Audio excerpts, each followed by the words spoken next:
Strategies. Effective strategies for working with English-speaking, low literacy adults. I am Jane Weiner, and I am an ABE educator, and I teach in Blaine. I have a day class in person, Monday to Friday, 9 to 1, an evening class only online, Tuesday and Thursday, 5:30 to 7:30. So I am going to address these questions today. Who are these learners? How do I identify low literacy readers? And how did this happen to them? Do these learners need a separate class, or can I structure my class to support them? What strategies can I use to help these learners? What resources are available? Who are these learners? Well, these are my experiences. I'm going to generally describe students in my classes. I've been teaching the basic skills class in Blaine for almost 10 years. My day students meet in person, my night students online. My students are between the ages of 22 and 70. Some are American born and went through the American school system. Some are foreign born and have been in the country for decades. Most have children born in this country.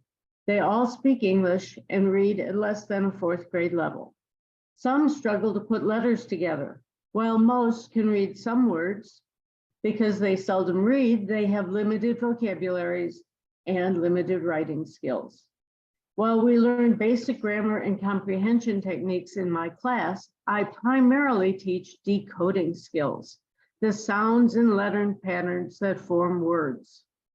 When the learners have learned the basics of decoding and syllables, then they go on to read actual books and to practice what they have learned, and they work to achieve fluency needed for comprehension. They need to transition from learning to read to reading to learn. In other words, when they no longer need to put so much attention into figuring out the words, then they can begin to use the text in order to learn.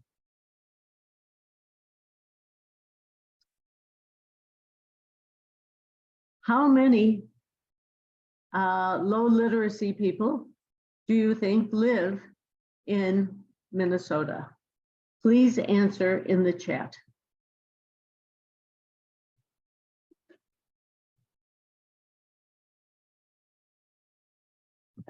Jane, your toolbars are covering part of the screen. I wonder if you can move them aside.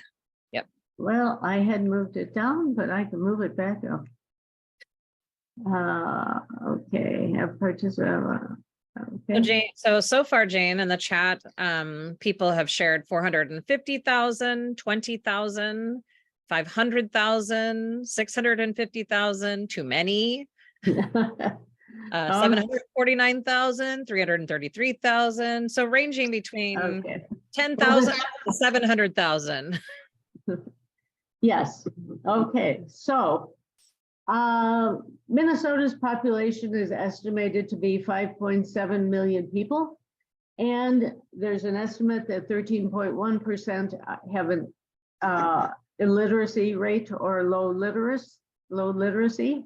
And if you kind of do the math, that adds up with 749,000 people who I think are underserved in the state. For some reason, people don't see this as a crisis, but I think that 749,000 people is a lot of people that we need to address. Some in our population, oh, there we go. Some in our population are in our jails, some are in homeless centers, and some are left in a cycle of poverty. Some are housebound because they can't read the road signs and they're fearful of leaving the places they don't know. Some are parents who can't read to their children, help the children in school, or read the notes that come home with their children from the teachers. Some fear the doctor's office and the government agencies because they cannot fill out the forms that they need to get help or to read the instructions in these offices. They are in some level of crisis. Some do come to us to get help, and they deserve our very best efforts to learn to read. Volunteers may try to help, but often they just supply a word when a person struggles.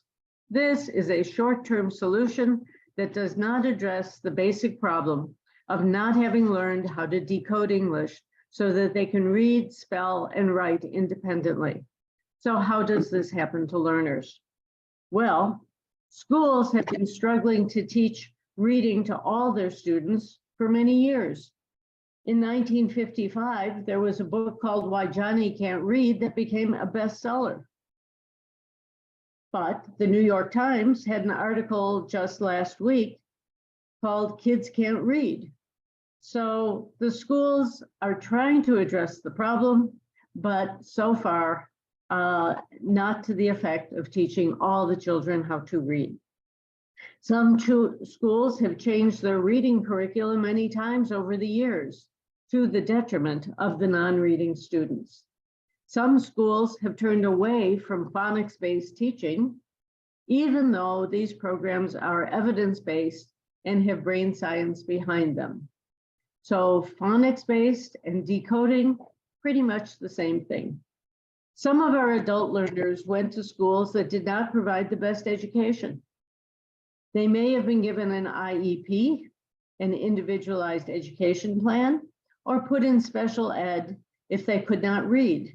And there they were allowed to learn in alternate ways, but they never learned the basics of reading.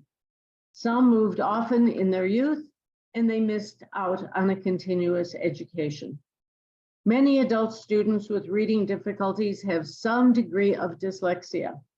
Their earlier schools either did not diagnose dyslexia, which is a brain difference that makes it hard to connect visual symbols with sounds, or were not able to treat dyslexia effectively. Adults with dyslexia can still learn. They are often highly intelligent, and they can still learn to improve their reading. We should not give up on them. However, reading may never become easy for them. Some of the foreign-born students come with different issues.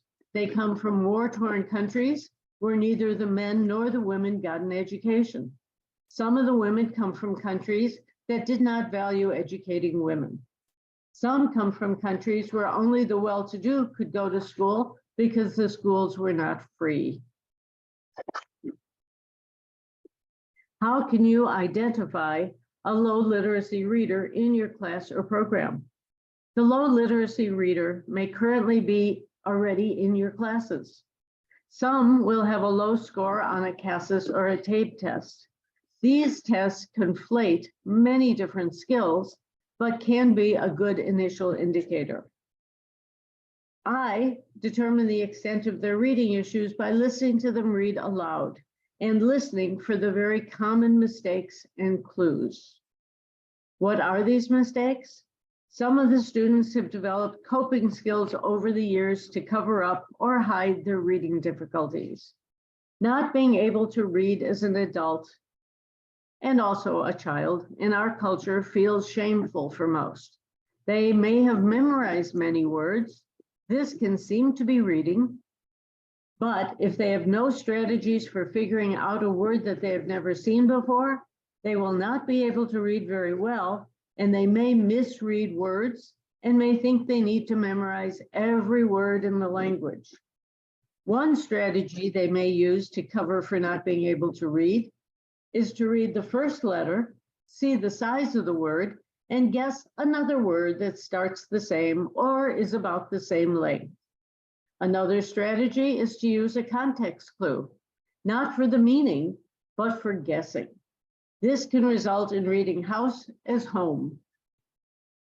Another common telltale sign is mumbling through or substituting middle syllables. Mispronouncing words by saying wrong letter sounds is another clue. These decoding errors will result in the loss of meaning, and getting meaning from written words is the goal of reading. Without correct words, the ideas will be lost by the end of the paragraph. Correct decoding is the first skill necessary for reading. Do I need a separate class, or can I teach them to read in the class along with other students? Well, it depends. Students with severe reading difficulties may be best served in a somewhat homogeneous class where they're not embarrassed to read and can focus on sound symbol associations and letter sounds. But others who have reading difficulty can be taught along with the students who have higher levels of reading. Many of the better readers have figured out how to read by themselves without knowing the rules. Just as many of us know how to read, but often can't articulate the rules. This is the result of having learned what we call inductively. In other words, we were given many examples. We were able to see a pattern which leads to predicting how to read the next word. This technique works for most readers. Some learners, however, do not see the pattern from examples and need direct instruction to learn. This is a deductive approach, where the rules, rather than the examples, are given, then practice. Adults who have not yet learned to read at a 4th grade level need direct instructions of the rules for reading English. They are not going to see the patterns if you don't give it to them explicitly. Often, they think there are no rules in English. I hear that all the time, and feel the task is overwhelming and hopeless. Actually, over 80% of the words in English follow the decoding rules. Less than 20% are considered sight words that do not follow the rules of English and need to be memorized. Teaching the decoding rules, which very few of the students have been taught, will improve the reading and the spelling of all your learners. As teachers, we also need to learn these rules in order to effectively teach them. I have been reading since the 1st grade, and I was amazed to learn many of these rules. The volunteers in my room have also been surprised to learn many of these rules. Another point about these learners is that they have many skills in life. And it's important to keep in mind that they have a sea of strengths, even though they have this one weakness in the middle.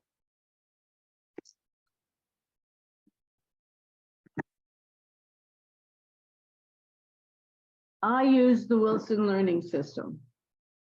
We'll discuss other resources. I did training in both the intensive learning program and their Just Words program. I learned a lot, but you can teach many of these ideas even without the specific training. Orton Gillingham is a similar program and is found through the IMSE website. They have some fabulous materials. Orton Gillingham was the original program for teaching decoding.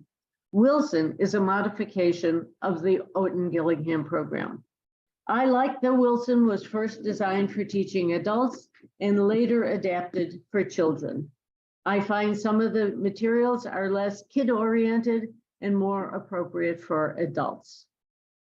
When I started teaching Wilson, all my students used the Wilson Intensive Learning Materials, which consist mostly of 6 leveled books. However, these materials were designed to be used one-on-one or at most with a small group of 3. I was creatively adapting these materials for the whole classroom teaching that I needed. Later, they developed the Just Words program, which is designed for whole classroom teaching. I use both. I primarily use the Just Words books and curriculum, but I supplement this program with the intensive materials when I have a student who is struggling or needs more practice with a lesson. Just Words comes in a beautiful zippered case with all the books inside. I mention this because I have observed that my students are very impacted by each being given a new case with new books. They feel honored, valued, and cared about, which goes a long way to combat the shame and the baggage that they come in with as a result of their reading difficulties. I use the Just Words instructor manual daily as a guide and a resource of words at the end of each unit, which I use for dictation and practice. The notebook has all the rules I teach. If nothing else, I would advise teachers to buy a copy of the notebook. So I am going to take this off share and show you a copy of the notebook. This is the book that is called the Notebook. It is not a thick book, but at the beginning, it tells all of the syllable types and all of the rules, so that if you are not comfortable with them, the notebook has a condensed form of all the rules. And Jane, we have a question in the chat from McNeil G, who is asking, so Wilson is geared towards adult students? Wilson at this point is both. So they have, they started as an adult program, but then they adapted it so that it could be used for children. But a very small percentage of it is child-oriented. Some of the stories may have a child in them, but they are not like super kiddie. So even the books that my students use to practice, I find it very important to not demean them by giving them very kiddie stuff that they would say, oh, my kindergartner looks at that. Ooh, that's an ouch. So, so yes, they use it in both K-12 and adult programs. And Chris is asking, is it available electronically at all if you're teaching virtually? Is the notebook available electronically? I don't think the notebook is, but I would not necessarily, I'll show you the electronic magnet board that I would use for teaching online. So the magnet board may be available to you, but the books themselves, I don't think are available electronically.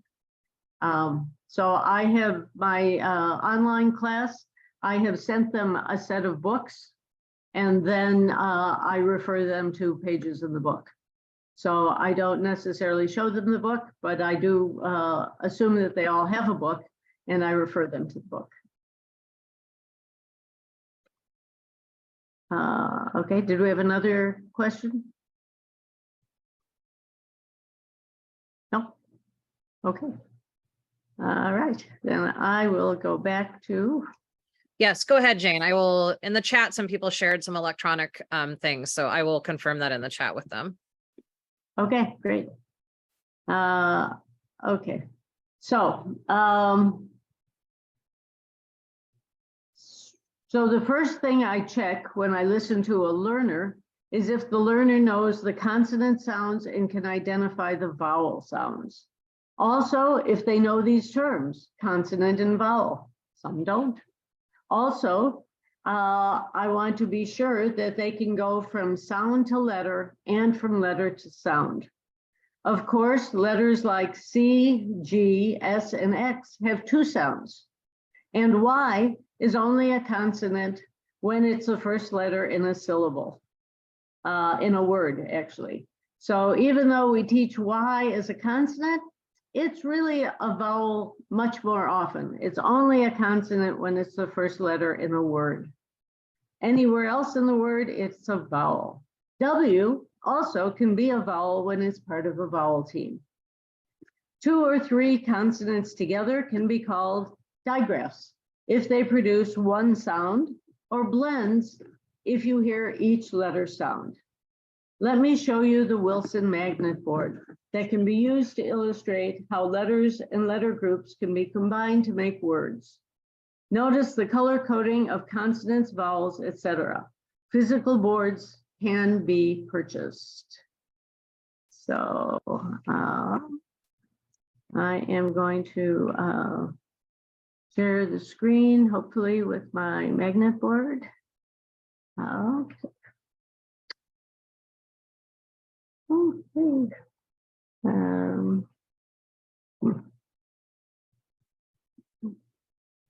Sorry, I had the magnet board up, but I may need to call it up again, because I did want you to see it.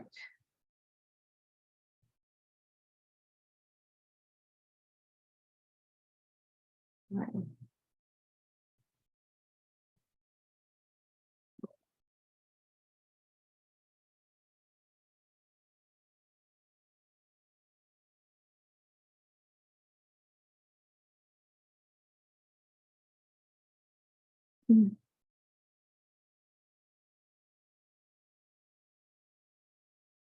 All right, sorry, just be patient with me a second. I had this up a minute ago and somehow or another it left me.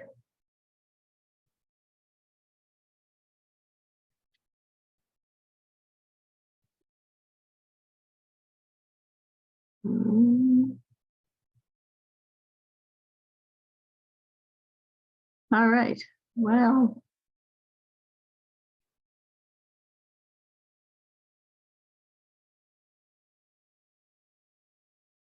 Okay, well, that's not going to happen, sadly. But I will show you what a physical magnet board looks like. And so this is the physical magnet board. And you can see in pink are all the vowels, in green, in yellow are the consonants, and green magnets are the welded sounds. And because this is a magnet, you can move the letters around, and that's good for recreating sounds in words.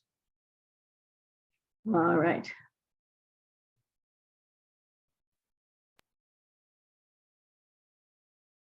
Okay. So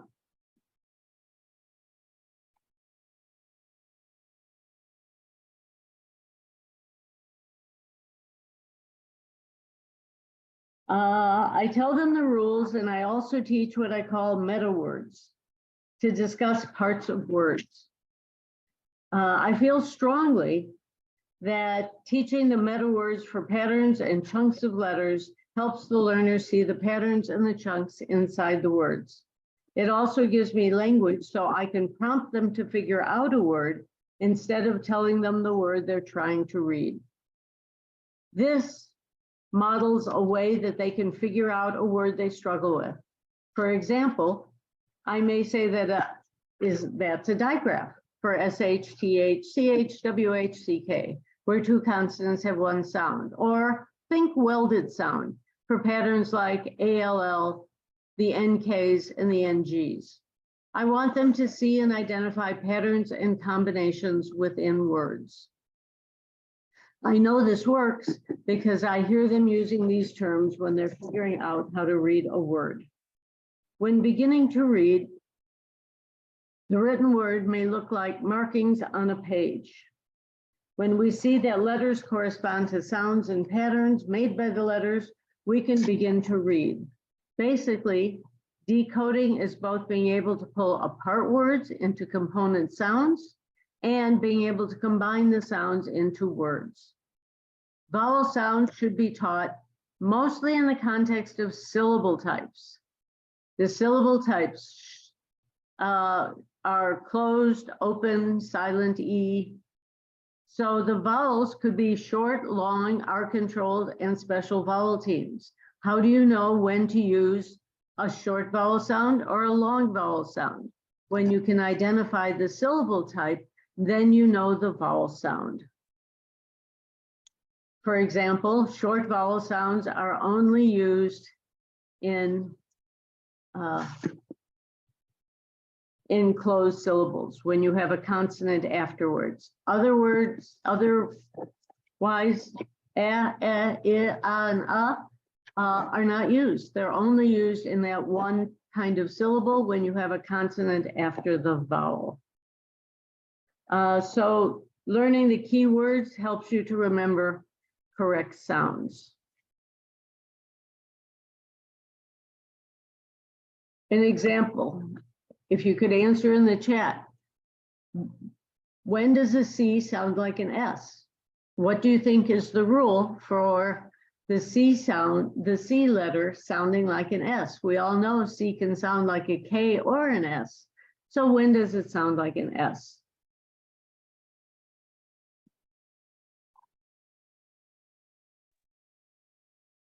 Okay, so we've got with E, L, or Y before an E. When it is near certain vowels, followed by an E, I, or L. Okay, so very close. So the answer is the E-I-Y rule. If the next letter is an E, an I, or a Y, it will flip to using its S sound. Only with an E, an I, or a Y. If the next letter is A, O, U, or a consonant, it's going to sound like a K.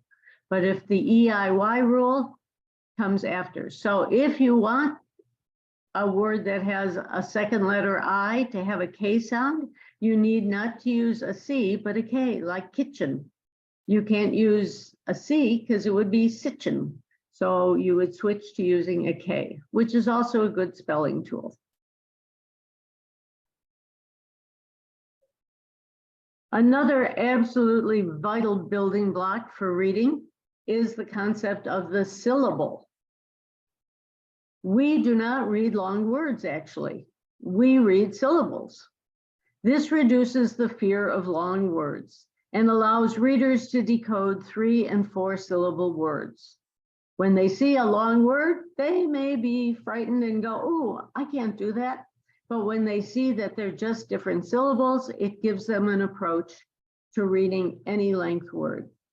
So I teach that there are 6 syllable types, and when they identify them, it helps them to know which sound the vowel will make.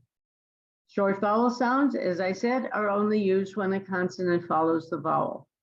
This syllable type is called the closed syllable. The other vowel types are open, when the vowel is the last letter, silent E, which is a vowel, a consonant, and an E, R-controlled, where it's a vowel with an R after, consonant LE, which is only in the second syllable, and what we call vowel teams or double vowels, where you have 2 vowels right next to each other.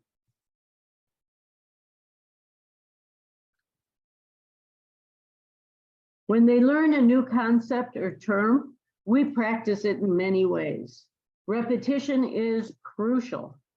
The repetition may take the form of filling in a related place in their Wilson Challenge book. They may be reading a related poem in Wilson's No Fish book, a very little book that has a lot of poems that each one focuses on one kind of lesson. Or they may be writing words that I dictate that uses the new learning. I've given my day class actual Wilson-lined whiteboards that have syllable boxes delineated. The learners in my online night class each have a heavy-duty sheet protector with a copy of the white-lined whiteboard inside and markers to use. This is less costly, erases nicely, and works fine. They also have a 2x12 whiteboard, and these whiteboards work better than paper because they're less intimidating and invite more risk-taking due to the very temporary nature of whiteboard writing. Also, I can easily see their large writing from across the room or on the computer. If they write on paper, it's probably too small for me to see it. I may ask them to show what they've done when I give a signal so they don't copy from each other. They can put their board down when I look at their board and call their name, so they know I have seen their work. I may prompt them to correct their work by reminding them of the sounds in the word. If I dictate a multi-syllable word, I may have them write just the first syllable, then when that's looked at, the next syllable. This allows them to see that they can write longer words by putting together single syllables. Okay, I am going to stop the sharing and show you what some of these things look like. So the Wilson whiteboard is this. You can see the 3 syllable boxes. So when we want to divide a syllable, these boxes are helpful, and they have lines, which is also helpful. But I like this little 2x12 board because, again, when they write on it, it's big enough that my night class, I can see it on the computer in their little box. In my day class, I can see it from across the room. But as I said, I don't buy an expensive whiteboard for each of my online students, but I do give them a sheet protector, and I have copied the Wilson board on a paper inside. And this heavy-duty sheet protector works like a whiteboard where you can write on a marker and erase it any number of times. So those are the materials that I find most helpful because it allows the class to be interactive in a low-tech way that works great.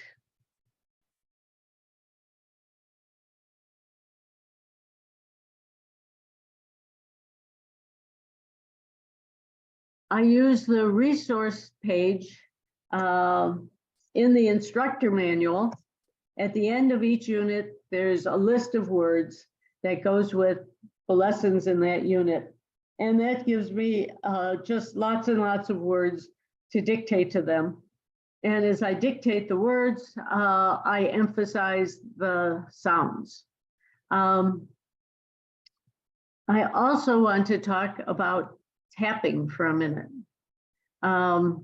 Tapping is where you tap a thumb with one finger and the next for each sound in the word, because that segments the word into separate sounds instead of whole words. I want to emphasize the importance of teaching where to focus. Sorry. When looking at a word that needs to be decoded. A poor reader will look at a word and they won't know where to look first, leading to confusion and often despair. I believe it's best to start not with the first letter of the word, as some teach, but with the vowel. If you find the vowel and the letters after, you can get to the main sound of the word and the syllable type, and then you can add the beginning of the word. The vowel is the more meaningful sound in the word for decoding and having the word sound just right. Once you get that sound in your mind, then adding the first sound comes easier. If you start at the beginning, they may be lost by the time they get to the vowel. First and last sounds will give it meaning. When I see a learner struggle, I ask them where the vowel is and what does it say. I may also ask them to identify the syllable type or where the syllables divide. What happens in my class? I have a day class in person and different students in my online night class. The online night class is focused almost entirely on decoding skills. We don't really have time for a lot of different things, and decoding skills, in my opinion, is the most important. These lessons are similar to the day class. They meet 2 nights a week for whole class learning, 1 night for a 30-minute individualized reading session with me. The day class is 4 hours long, and during the first hour, I listen to my students read individually. If there's any way to do it, even with volunteer help, listening individually is vital. In the middle of a class, they can kind of fake it sometimes, but individually you can catch where they're not understanding. I have volunteers who also listen to individual reading, and they prompt the learners when necessary. The learners are each reading material at their level during the individual time. It may be what they're working on in their challenge book, an intensive reader, a leveled comprehension book, or an appropriate book for the more advanced readers who have already learned the syllable types and just need practice. Additionally, we check for comprehension as they read, which includes vocabulary.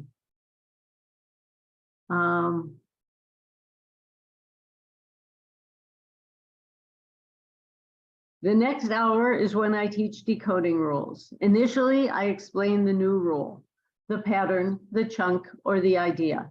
Then I may have them watch a YouTube video on that lesson by a Wilson teacher. There are many wonderful free YouTube videos where they can hear the same concept explained by another person along with an interesting video. A series on YouTube by Ashley Henderson, who's a Wilson teacher. She'll explain many of the concepts. The YouTube video I use most is the 4-minute phonics, and I will show you that in a minute. What I like about it is I can pause it, talk about it, and then continue it, but it's interactive because they're writing.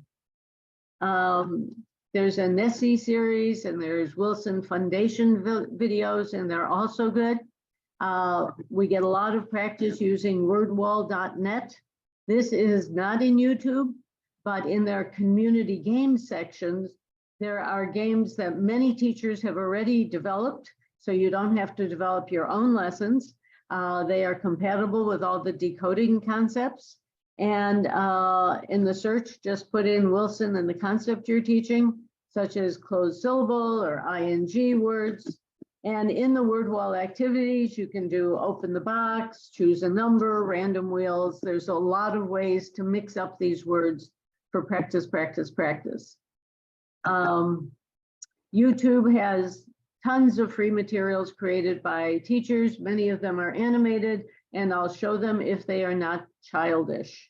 In a minute, I'll show you a little bit of a Jack Hartman video, and then we will do some of a 4-minute phonics.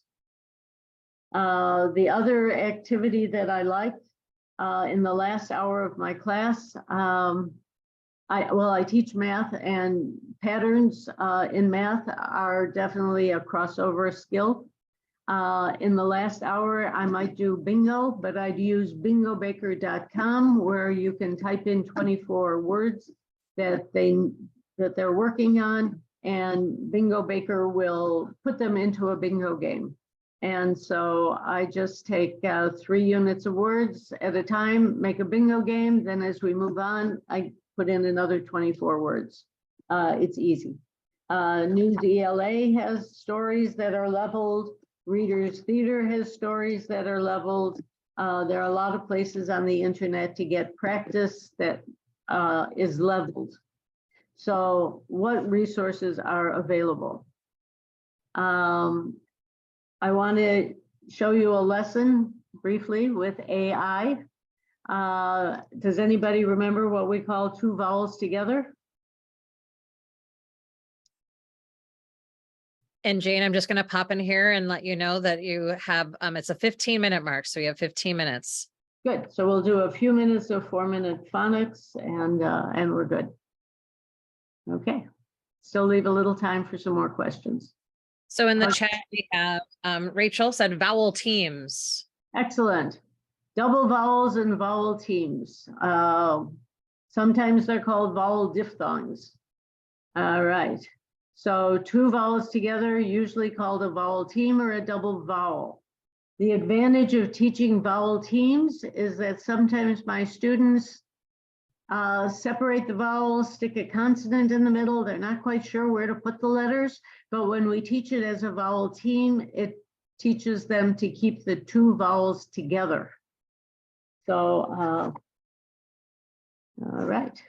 AI and AY are both pronounced like a long A, but when do we use AI and when do we use AY? So the sound is the long A sound, the same sound we see in a silent E or an open syllable. And the AI can be used when there is a consonant after the vowel team, as in pain, train, brain, pale, or sail. But AY would be used at the end of a syllable. So I want to show you, hopefully, a video with Jack Hartman, which a little funky, but kind of cute. And so let's see if we can get to Jack Hartman here. Okay.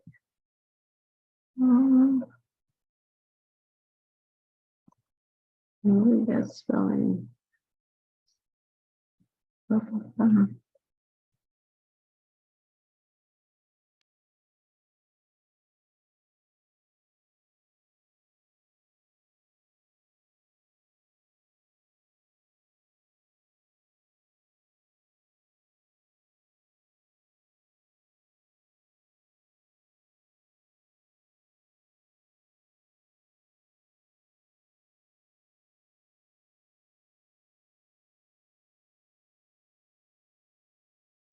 Get closer. Non-stop flights to Saskatchewan are available now.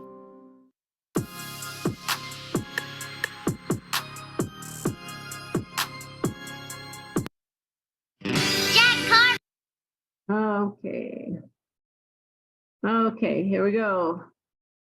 There is, I think. Okay. Jack Hartman.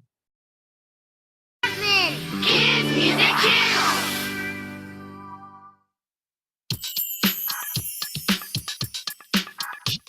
When two vowels go walking, the first one does the talking. The second vowel you see but you don't say. When two vowels go walking, the first one does the talking. The second vowel stays quiet and the first one says its name. When two vowels go. Okay, so that was Jack Hartman. And so my class just, they like to repeat his little song. And I want to go right now to the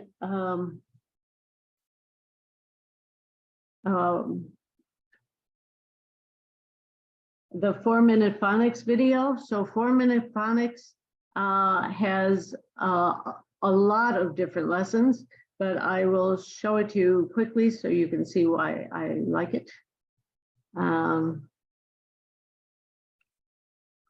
Hopefully it's up. It is not. All right. Okay.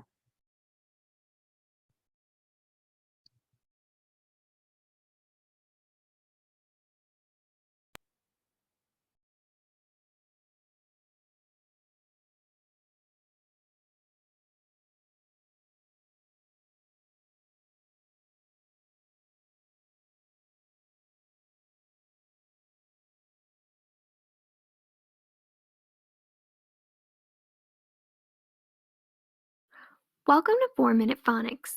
In this video, we are going to talk about when to use the vowel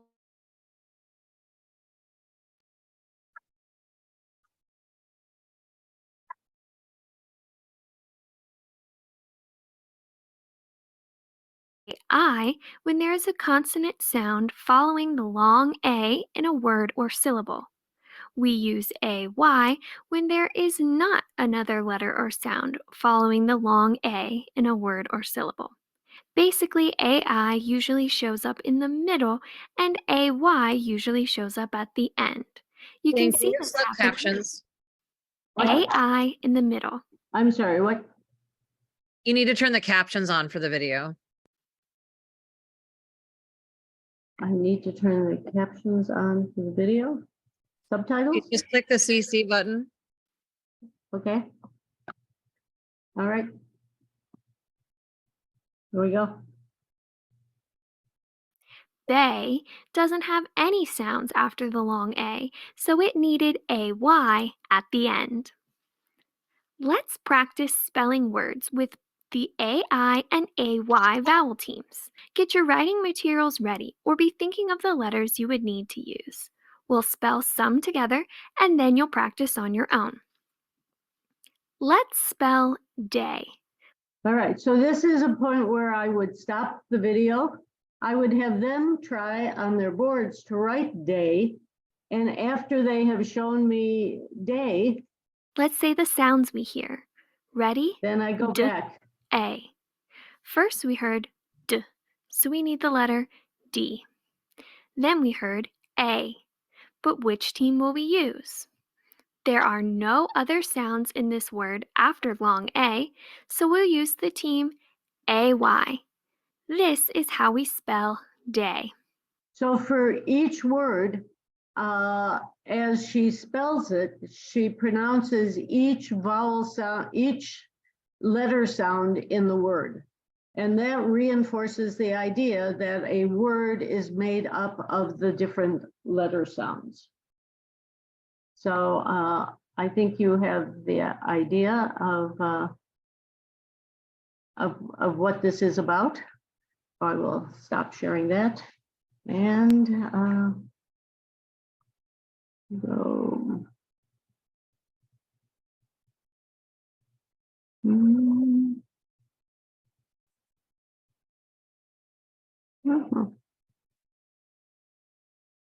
Okay. Seem to have.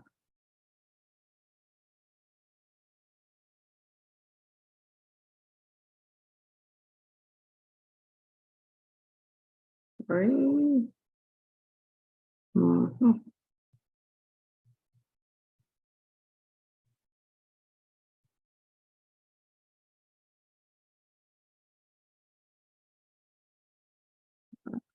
Okay.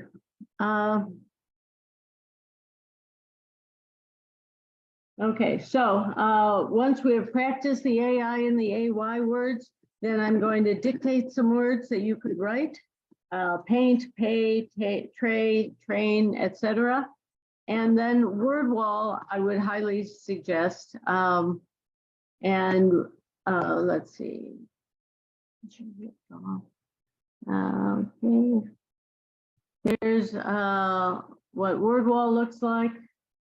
And so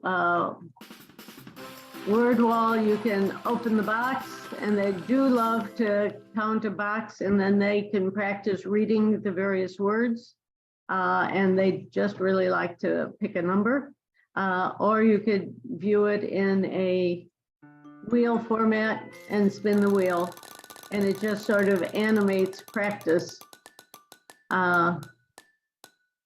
So I like word wall. They have most of the major concepts. And sometimes I use a writing prompt to show that they have used their decoding and spelling rules. Okay, let's see. So Jane, there's about 5 minutes left. There are a couple of questions that were in the chat that Sure. Why don't we switch to those, Meagan? Okay, great. So one of the questions a little while back was the magnet board that you were using, where someone could purchase it. They really liked the one that you were using. Was that specifically Wilson material? It is specifically Wilson. The two places that have materials, Wilson Learning System and IMSE. And they both have materials. IMSE has the Orton Gillingham materials, and Wilson has the magnet board. If you take the training, you can get the online magnet board, which is really fabulous. But the actual board is great. And And since Also, they as you've been don't, saying, right, that there's, but for, you know, for lack of funds or what have you, right, the you can Meagan also board, use you can show free- it even to your online class.